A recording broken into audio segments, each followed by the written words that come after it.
Welcome to our tutorial on how to send multiple videos with text on Facebook chat group using your PC with the latest update. Let's walk through the steps to enhance your group conversations. To get started, open facebook.com in your web browser. Locate and click on the Messenger icon at the top right corner of the screen to access your Facebook Messenger. Once in Messenger, open any chat group on Facebook that you want to share videos with. Look for the photo and video icon at the bottom next to the text box within the chat window. If you don't see these options, simply tap the plus icon next to the text box to reveal them.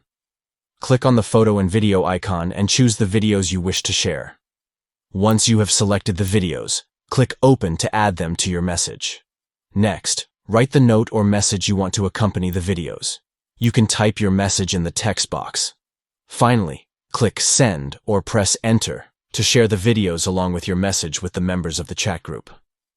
By following these steps, you can easily send multiple videos with text on Facebook chat group on your PC, making your conversations more personalized and engaging.